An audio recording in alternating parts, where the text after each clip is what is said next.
Bonjour à tous, j'espère que vous allez bien. On se retrouve aujourd'hui pour une vidéo sur les cartels gobelins. Alors évidemment on a prévu des vidéos avec Eva Nessor bien sûr qui m'a aidé à préparer cette vidéo.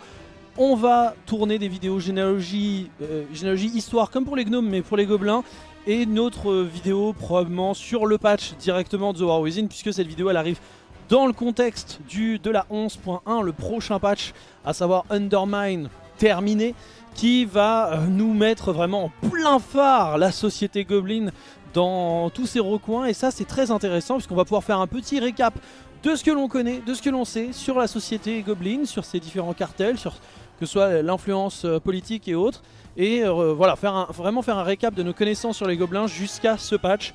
Même si évidemment il y aura probablement de nouveautés et des choses à... C'est pour ça qu'on va pas faire la généalogie aujourd'hui, on va attendre ce patch pour avoir vraiment le plus d'informations possible pour tourner la vidéo de généalogie sur les gobelins.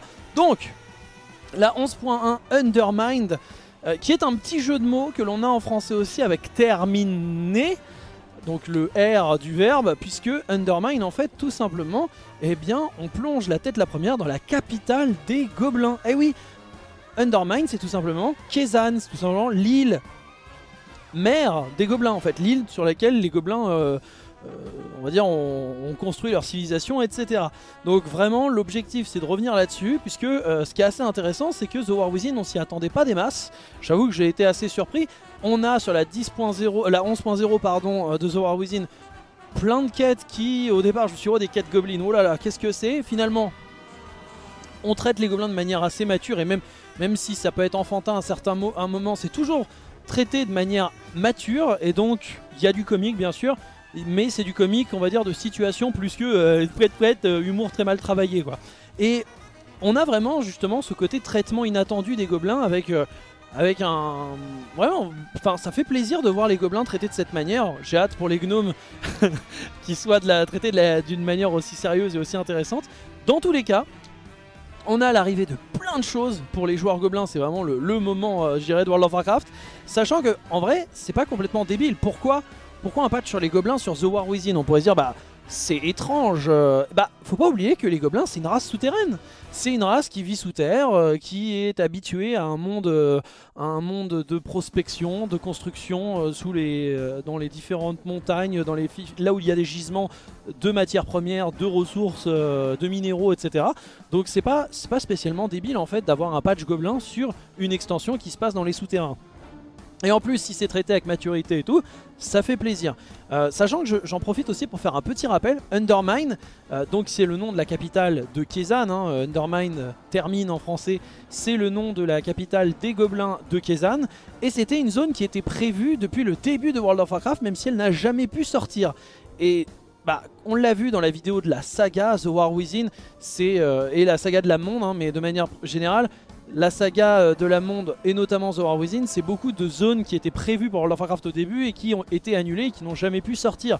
Donc ça, je vous laisse aller voir la vidéo, hein. Vous savez le fameux continent sud-ouest d'Ulduar qui est devenu Khazalgar, et du coup eh bien Kezan qui était là. C'était certains des fois quand ils voient des vieilles cartes de World of Warcraft se disent ah tiens ça doit être la Pandarie. Et bien pas du tout, c'était Kezan. C'était Kezan, la grosse île qu'on voyait en bas. Donc eh bien c'est l'occasion de revoir Kezan. Et comme vous le voyez, ça c'est une carte qui date de 2006, hein, originaire du JDR World of Warcraft.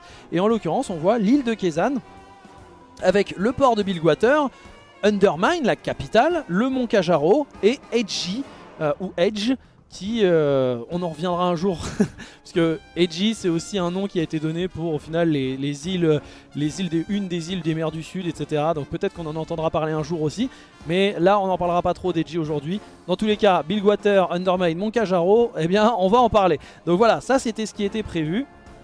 Sachant que le port Bilgewater, bah, vous l'avez revu bien sûr à Cataclysme, il est dans la zone d'intro des gobelins. Et ensuite le port Bilgewater, bah, ça va être Ashara, même s'il a un nom un peu différent.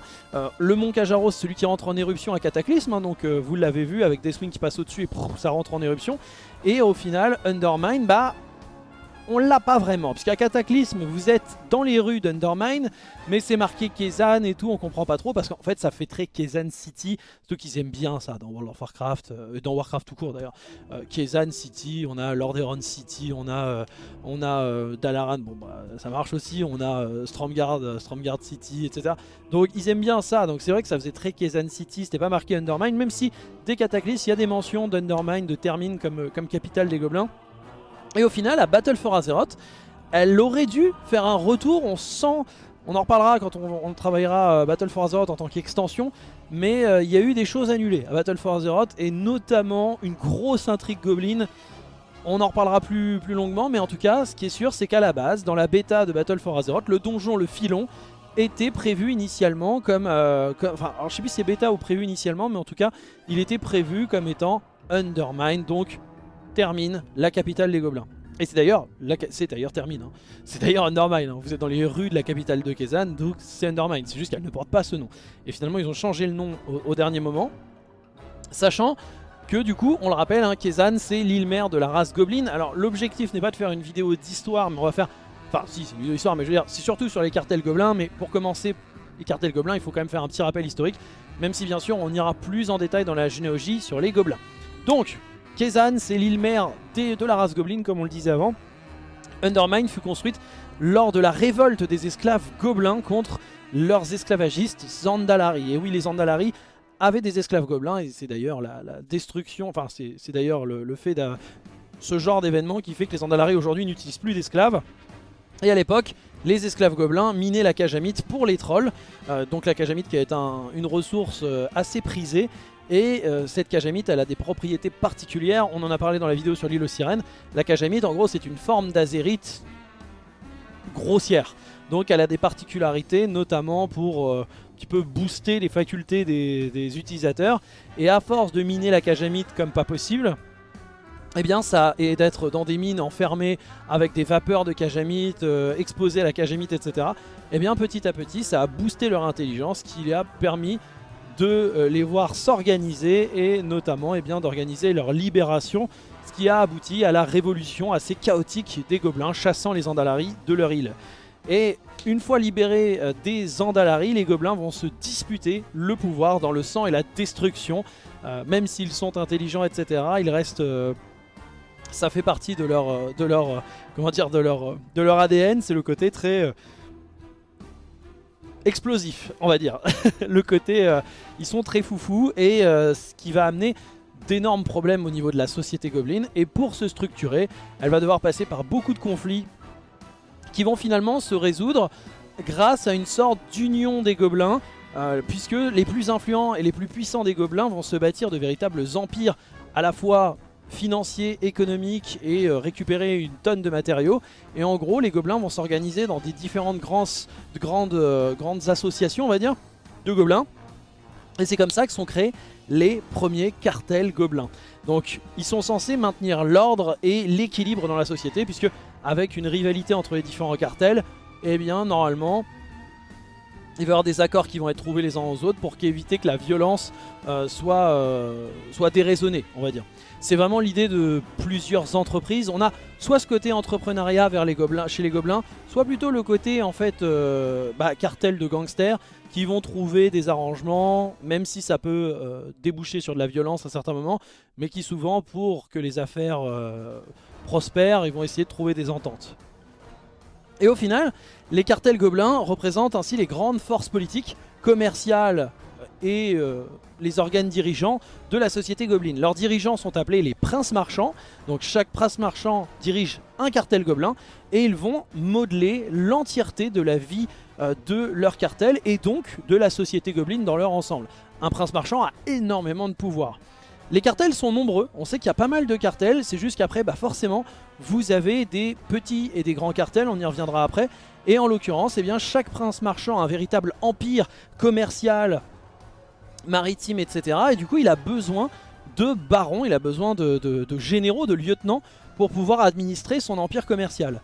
Et donc on a des entrepreneurs intermédiaires qui vont assurer les profits du cartel, et c'est tout simplement ce qu'on va appeler des barons. Des barons qui vont du coup gérer on va dire c'est des vassaux, hein, tout simplement. On a un système une sorte de roi qui va avoir ses lieutenants, ses vassaux qui vont administrer son royaume. C'est le même délire, hein, c'est le même principe, sauf que là on est plutôt sur un côté gangster, donc des chefs de quartier, etc., etc. Et donc les barons les plus influents deviennent des barons marchands, et les plus hauts deviennent carrément des nababs. Nabab, c'est un titre chez les gobelins. En gros, vous avez le prince marchand, le nabab, en dessous les barons marchands et les barons. Voilà. On en reviendra, ne vous en faites pas, après, avec des exemples. Il existe donc de nombreux cartels, certains plus influents que d'autres, et la plupart malheureusement ne sont pas connus. Et j'espère d'ailleurs qu'avec le patch qui arrive pour The War Within, hein, Undermined, eh bien on puisse avoir l'apparition de nouveaux cartels qui sont certes moins connus, moins prospères, mais d'autres cartels, ça serait assez intéressant. Parce qu'au final on n'en connaît pas des masses. Donc on va aborder le sujet des cartels, ça y est, hein, c'est quand même l'objet de cette vidéo. Les cartels que l'on connaît forcément avant l'arrivée du patch 11.1, en espérant bien sûr encore une fois que le patch en rajoute de nouveaux. Pour commencer, le plus vieux, le plus influent, celui que vous connaissez forcément. Si vous croisez un gobelin dans World of Warcraft, il y a de très grandes chances qu'il vienne de ce cartel, puisqu'il s'agit dans la licence Warcraft et de manière générale, c'est le cartel que vous avez croisé partout, c'est le cartel Steamweedle, le cartel Jean de Pression.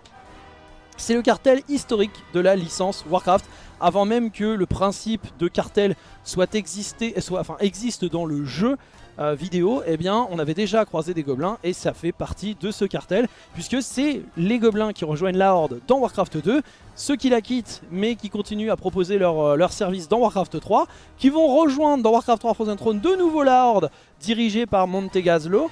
Et ensuite, eh bien, ils vont redevenir neutres à Vanilla, machin, tout ça. C'est les gobelins neutres que vous voyez installés partout dans le monde. Et qui vont de nouveau rejoindre la Horde à Battle for Azeroth avec Gazeux. On y reviendra en détail, puisque le cartel Steamweedle, ça semble être le cartel le plus influent. On le retrouve aux quatre coins du monde, grâce à ces grands comptoirs commerciaux, ces grandes villes. On peut par exemple parler de Ratchet, hein, Cabestan, Boutibé. Je me rappelle plus du nom de Boutibé en français, mais c'est pas grave. Gadgetzan, Longuet, etc. En gros, quand vous voyez des gobelins, c'est du genre de pression. Vous avez vraiment, en plus, il y avait une énorme réputation à monter à Vanilla avec différentes villes, etc. Vous aviez Longuet, Gadgetzan, Boutibé, Ratchet. Ça, c'est le cartel Steamweedle, donc le cartel genre de pression, et c'est juste monstrueux, hein. Vous regardez un peu où il est basé. Il y a le sud du royaume, enfin le sud du continent des royaumes de l'Est, le sud d'Azeroth, le nord-ouest de Kalimdor, le sud-ouest de Kalimdor, sachant que bien sûr ils ont des traces sur Kezan puisque c'est le cœur de la race Goblin. Donc les mecs sont installés partout, même en Outre-Terre on a de la présence Goblin du cartel Steamweedle, donc c'est quelque chose d'assez dingue. Et au final, chaque baron du cartel est presque un nabab ou un mini prince marchand à lui tout seul, ce qui montre à quel point le cartel Steamweedle est important. C'est le cas par exemple de Marine Nuggenfogger, que vous connaissez sous le nom de Brouille-Caboche en français, qui est tout simplement le maire de Gadgetzan, hein, l'une des très grandes villes gobelines de l'univers de Warcraft. Et on va avoir par exemple le cas qui est un peu plus connu, le baron Revilgaz, que vous connaissez à Boutibé généralement. C'est d'ailleurs lui que vous voyez en statue géante façon Corcovado à Boutibé dans les jungles de Stranglerons. Évidemment on en a déjà parlé. Vous avez Montezgazlo, et oui, Montezgazlo, qui tout simplement administre Cabestan Ratchet, qui est très connu pour notamment avoir des liens privilégiés avec la Horde, puisque c'est lui qui a construit Grimard, c'est lui qui a aidé Rexxar et qui a carrément rejoint la Horde dans Frozen Throne, même si Vanilla va un peu gommer ce truc, non, en fait ils font pas partie de la Horde. Ah si, ils font partie de la Horde hein, dans War 3. Ouais, mais pas vraiment, et puis c'est compliqué. Non, c'est pas compliqué, hein, c'est juste que vous avez pas envie de les mettre dans la Horde, c'est tout. Et à Cataclysme, finalement, bah, les gobelins dans la Horde, mais enfin, ils sont pas Horde, ils font tout avec la Horde, mais ils sont pas Horde. Et au final, vous avez par exemple un autre baron qui, lui, est dans le Marais des Chagrins. C'est un baron Silver Snap, mais lui, il est vraiment très peu développé. Mais il fait partie aussi du cartel Steamweedle. Donc, le cartel est dirigé par le prince marchand Steamweedle dans le JDR, qu'on n'a jamais vu dans World of Warcraft. Donc c'est le grand chef du cartel Steamweedle. Et d'ailleurs, ce qui est assez intéressant, c'est que le nom Steamweedle vient d'un des noms aléatoires du bricoleur, le héros gobelin de Warcraft 3. Et l'un de ses noms, c'était justement Razzo Steamweedle. Alors est-ce que c'est lui le prince marchand? ça on ne sait pas. Mais en tout cas, le cartel Jean de Pression, il est dirigé dans le JDR par le grand chef Steam Weedle. C'est un personnage que, comme je le disais, qu'on n'a jamais rencontré dans World of Warcraft. Et forcément, juste par le fait que c'est le chef du cartel Jean de Pression, ça semble être un être extrêmement puissant, vu son implantation absolument tentaculaire partout sur Azeroth. Et c'est du coup, dans le même temps, celui qui est probablement à l'origine du pacte avec la Horde dans Warcraft 2. Donc qui a pactisé avec Orgrim Doomhammer. Alors si c'est pas lui, c'est peut-être un de ses parents, puisque c'est héréditaire, hein, le titre de prince marchand, même si on peut le récupérer aussi. Et ça c'est assez intéressant parce que ce personnage, il vient du JDR, le JDR a été décanonisé, tout ça, oui, bien sûr, mais il récupère absolument tout, comme vous le voyez, du JDR pour le canoniser dans World of Warcraft. Donc ça va être intéressant de voir s'il va être complètement gommé, si on va avoir, on va le voir justement enfin, même si pour le moment il n'est pas du tout tease, on verra, ça va être assez intéressant à ce niveau-là.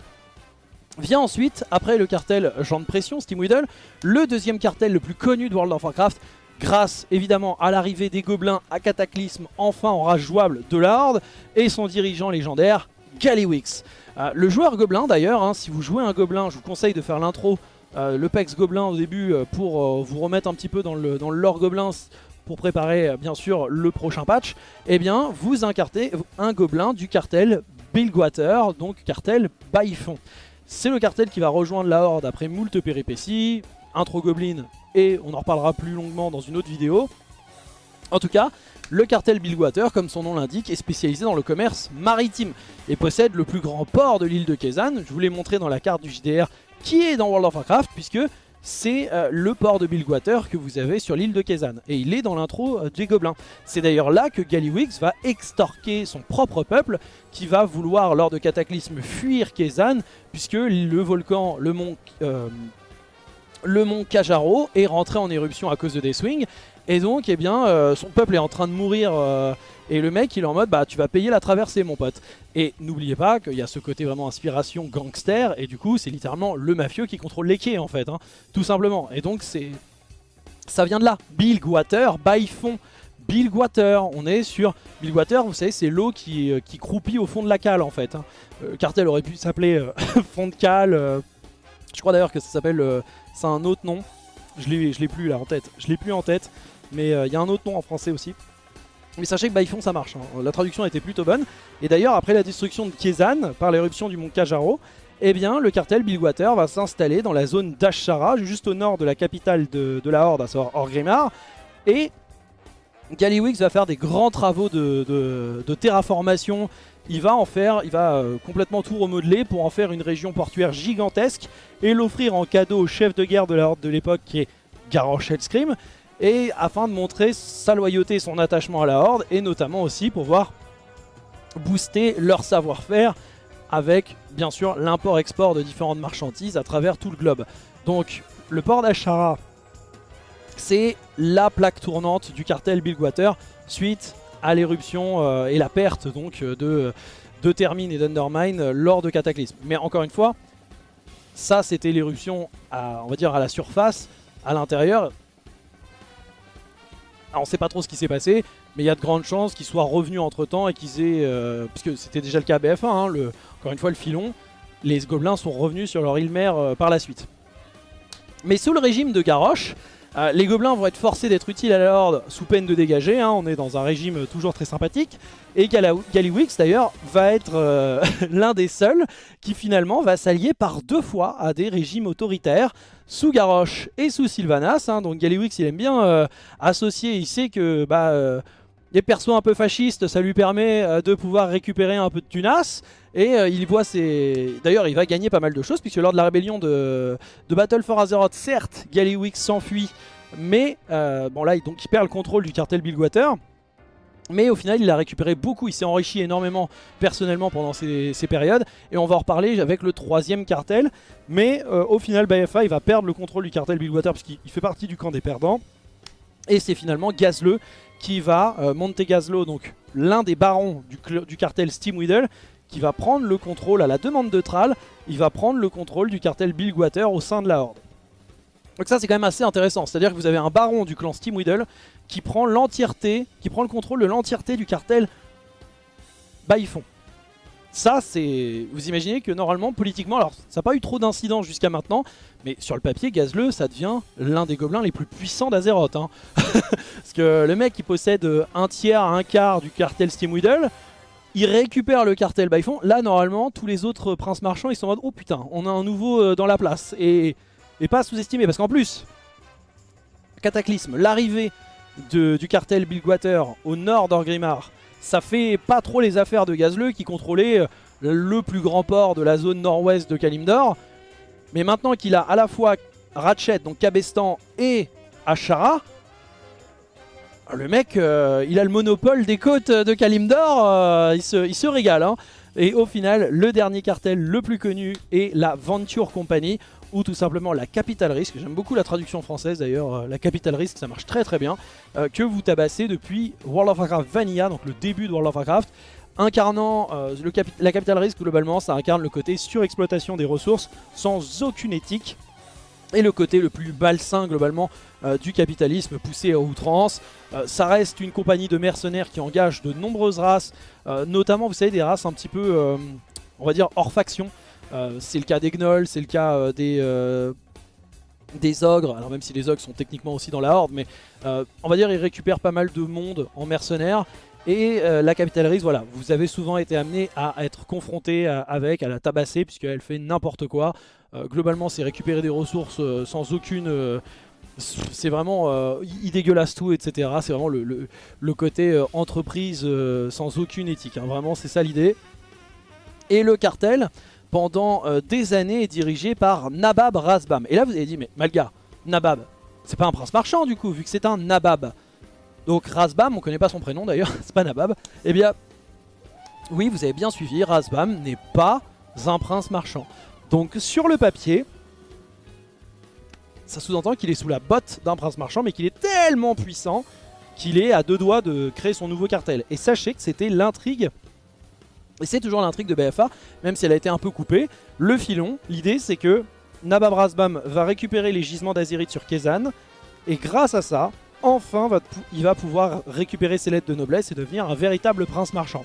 Donc c'est ça son intrigue. Sauf que, justement, Battle for Azeroth c'est la 4ème guerre, et dans cette optique de 4ème grande guerre, eh bien, Gallywix va convaincre Sylvanas de l'aider à récupérer le contrôle de la Capital Risk pour aider la Horde dans ses efforts militaires contre l'Alliance. Et ça, c'est le contexte du donjon du filon. C'est Gallywix qui convainc Sylvanas, et Sylvanas lui donne l'autorisation, et finalement, eh bien, grâce à des membres de la Horde, Gallywix va pouvoir récupérer la Capital Risk. Donc, à l'époque de Battle for Azeroth, avant de se faire jeter à la fin de l'extension, Gallywix prend le contrôle de la Capital Risk, et a bien sûr son propre cartel, le cartel Byfond. Donc, pendant Battle for Azeroth, Gallywix devient l'un des princes marchands les plus influents du monde, mais il va perdre, il va perdre son cartel originel, et c'est Gazleux qui le récupère. Donc ça c'est important parce que ça sous-entend que à l'arrivée du patch 11.1, le dirigeant de la Capital Risk, c'est Gallywix. Et donc ça va être intéressant de le voir sur le prochain patch Undermind. Et d'ailleurs, comme je le disais, le prochain patch va probablement bousculer et approfondir aussi bien sûr nos connaissances sur les gobelins et les cartels, et la vie politique Goblin et la société Goblin, on va dire, dans son ensemble.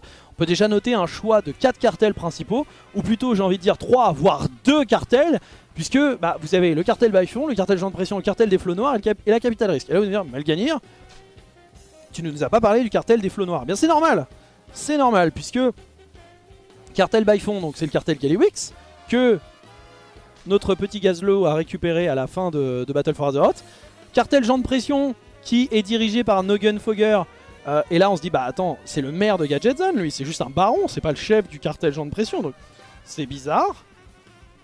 Et vous avez le cartel des Flots Noirs, et en fait le cartel des Flots Noirs c'est un nouveau cartel qui vient de se créer, à savoir en fait c'était le baron Revilgaz de Booty Bay qui prend son indépendance et devient prince marchand. Et ensuite vous avez la Capital Risk, et qui n'est pas dirigée par Gallywix, donc après pour le moment on n'a pas la ligne, on va voir ce qu'il en est, mais c'est vrai que c'est un peu étrange de ce côté-là. Sachant que, point important, ça c'est un petit peu aussi ce qui me fait peur, parce que techniquement, en fait, vous avez 3 cartels Steamwiddle là. Baifon, oui d'accord, mais c'est aussi Gazleux qui fait partie du cartel Jean de Pression et qui est originellement parlant membre du cartel Jean de Pression. Cartel Jean de Pression du côté de Gadgetzan avec le maire Nuggenfogger, d'accord. Cartel des Flots Noirs, c'est le cartel Simwiddle. Pour le moment, de ce qu'on a vu dans les teases, etc., ils disent que c'est un nouveau cartel. Ils ont bien conscience qu'il est du cartel Jean de Pression à la base. Donc en gros, vous avez 3 mecs du cartel Jean de Pression, les 3 grands barons du cartel Jean de Pression, et la Capital Risk. Et la Capital Risk, en plus, c'est pas Gallywix. Donc c'est un peu... Après, il y a de grandes chances que ce soit une rébellion au sein de la Capital Risk et que ce soit une rivale. Donc on va voir ce que ça va donner. Mais l'autre truc qui me fait un peu peur, c'est le côté spécialisation. C'est-à-dire que pour différencier les 4 cartels, vous avez les couleurs, ça pas de problème, hein. Cartel Baifon rouge parce que la horde, Jean de Pression vert, bon pourquoi pas, les flots noirs, une espèce de bleu foncé qui tire vers le noir pour le côté pirate, tout ça, d'accord. Et la Capital Risk en jaune, ça c'est ce qu'on connaissait de la Capital Risk, c'était en jaune-orange, donc ça pas de problème. Mais il commence à faire une spécialisation sur, en fait les cartels Baifon, vu que c'est Gazleux, c'est les ingénieurs. Jean de Pression, c'est Nuggenfogger, c'est un alchimiste, il fait des trucs parce que c'est globalement l'alchimiste gobelin de Warcraft 3, donc eh bien on va en faire des mecs spécialisés en alchimie. Les flots noirs, vu que c'est Boutibé, la piraterie, tout ça, c'est les bateaux. Et Capital Risk, c'est la prospection, c'est les mineurs, etc. Et moi je suis en mode, je veux bien ça. Pourquoi pas que chaque cartel ait sa spécialité, d'accord. Mais en fait déjà, de base, les 4 sont des cartels maritimes. Puisqu'ils viennent du Nil, hein, à la base hein, quand même, ils viennent tous de Kezan. La Capital Risk, on les voit partout sur le globe, donc ils ont quand même un petit peu de marine. Jean de Pression, on sait qu'ils ont de la marine partout. Et je vous rappelle quand même que, tout simplement, Booty Bay, c'était Jean de Pression. Gadgetzan, c'est maritime. Et il y avait Cabestan, c'est littéralement le nom d'un... c'est quand même un outil sur un bateau. Donc Ratchet, c'est que des villes maritimes. Et même, si je dis pas de bêtises, c'est même avec la création du nouveau, de la nouvelle ville Goblin au niveau du Marais des Chagrins, il me semble que c'est aussi maritime. Donc, les gens de pression, ils sont aussi maritimes. Et je vous rappelle qu'à Warcraft 2, c'est eux qui fournissent, qui aident les constructions des bateaux, qui raffinent le pétrole, etc. Il y a tout ce côté maritime et aérien avec les gens de pression. Donc, les zeppelins, les sapeurs, etc., c'est gens de pression. On n'est pas sur le délire alchimique. Alors, qu'ils fassent des alchimistes, moi j'ai aucun problème. Mais dire, en fait, eux, c'est les alchimistes, les autres, ils font plus d'alchimie, ça, j'ai du mal. Donc, ça, pour le moment, on sait pas, on va voir, mais j'ai très très peur que, du coup, Baifon, et je rappelle, Baifon, le principe, c'est le délire maritime. Ils avaient le plus grand port, etc. Baifon, Bilge Water. Parce que je veux bien les flots noirs, tout ça, Blackwater, ouais, mais c'est Bilge Water. C'est dans leur nom, Baifon. La baille, c'est la mer, hein. Donc c'est l'eau de mer la baille. Donc quand même donc me dire ouais le cartel des flots noirs c'est ceux qui sont les marins, etc. En fait c'est tous des marins hein, les gobelins. Donc là-dessus j'ai un peu peur que... Parce que encore une fois s'ils disent c'est juste c'est les plus grands marins des marins, moi je veux bien. Bon les Bilgewater ils sont en mode pardon excusez-nous, mais pourquoi pas. Mais ce qui me fait peur c'est que vous savez comment ça se passe, c'est-à-dire que non eux maintenant c'est que eux les marins, les autres ils font pas de marine. Et ça, j'ai très très peur qu'on tombe là-dedans et dans ce cliché, ce qu'on appellerait une essentialisation globalement, hein, c'est-à-dire non le cartel il est connu que pour ça, il fait que ça, sachant que c'est pas du tout... En plus c'est un contre son camp sur la race gobelin parce que les gobelins c'est vraiment des touches à tout en fait, donc spécialisé oui, si c'est que ça, non. Donc voilà pour le récapitulatif sur les cartels gobelins avant la 11.1. Comme on le disait, il y a des choses qui vont clairement être bousculées. Peut-être qu'on va avoir plus d'infos aussi sur les origines des gobelins, parce qu'on n'est pas encore tout à fait sûr, on en reparlera dans la généalogie sur les gobelins. Donc on va lire tout ça avec grande attention. Les gobelins, là où je pense que le patch est très intéressant pour eux, c'est que bien sûr c'est une race qui a toujours été sous-estimée, qui a toujours été mise de côté, juste un moteur à blague et on s'en bat les steaks. Là ils veulent les travailler de manière beaucoup plus sérieuse, beaucoup plus profonde et ça fait plaisir, surtout pour une extension souterraine. Mais ce qui est intéressant, je pense que pour Blizzard c'est plus facile de travailler les gobelins que les gnomes parce que les gnomes ils ont été vachement, on va dire ils sont moins ouverts à plus d'éléments. Les gobelins ils touchent à tout, alchimie, machine, explosion, marine, etc. Par exemple les gnomes et la marine, ouais on le sait pourtant, est-ce que vous avez déjà vu des porcs gnomes? Pas des masses en fait hein. Donc les gobelins là-dessus ils ont un peu plus de bagages que les gnomes et ça aide Blizzard à, on va dire, à pouvoir développer massivement la race Goblin. J'espère par contre bien sûr que ça ouvrira la porte aux gnomes plus tard. Mais voilà, moi ce qui me fait juste peur, c'est que j'ai peur de le côté essentialisation des cartels en mode non, ils font que ça. Et l'autre point aussi, c'est par exemple le prince marchand Steamweedle qui finalement il dégage. Finalement en fait le chef du clan Steamweedle, cartel Steamweedle, ça a toujours été Noggenfogger. Comme ça on le passe sous silence, on le met sous le tapis. Gazle complètement oublié le fait que c'est un Steamweedle à la base, c'est pas de problème. Non, justement, moi je pense que ça peut être un super moteur à grosse intrigue politique en mode Gazle qui dit moi j'aimerais bien récupérer le clan cartel genre de pression, l'autre il dit non et tout, moi je reste indépendant. Enfin il y a des choses très intéressantes à voir, notamment aussi Gallywix et son lien avec la Capital Risk qui pour le moment n'est pas du tout abordé, ça me fait très peur aussi. Donc après The War Within nous a montré de très bonnes choses sur les gobelins jusqu'à maintenant, donc je leur laisse le bénéfice du doute. Mais clairement on regardera ça avec un œil scrutateur. Mais j'ai hâte de jouer à Undermind et un patch encore une fois sur les gobelins, on s'y attendait pas forcément. Pourtant c'était cousu de fil blanc, il y avait une nouvelle sur les gobelins. Les gobelins étaient très présents dans la 10.0, dans la 11.0 pardon. Mais au final, franchement avant The War Within, est-ce qu'on pouvait s'attendre à du full gobelin? On se disait non, ça sera dans une future extension ou autre. Ça n'a pas l'air complètement décorrélé non plus de l'extension, puisque on le voit notamment avec cette superbe image d'illustration de Bayard Wu où vous voyez un rappel de Xalatas.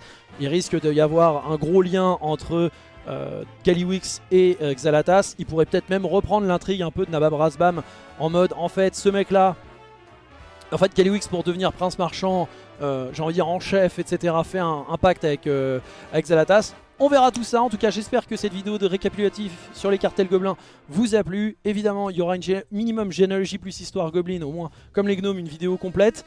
Et on fera peut-être aussi un point sur cette mise à jour. Merci à tous, on se dit à bientôt pour une prochaine vidéo, à plus dans le Nexus. Hey salut, je suis envoyé directement par le prince marchand Gazle. Vous connaissez Montegaz là? Moi je l'adore, il est super. Je suis un peu sa monture personnelle. N'hésitez pas à soutenir Gazle en suivant les réseaux sociaux de Melganir. N'oubliez pas le like, le commentaire, ça améliore la visibilité de la chaîne. Plus de visibilité, meilleur en import-export bien sûr. Allez, salut les mecs. Je fais bien le gobelin non? Non. Ok.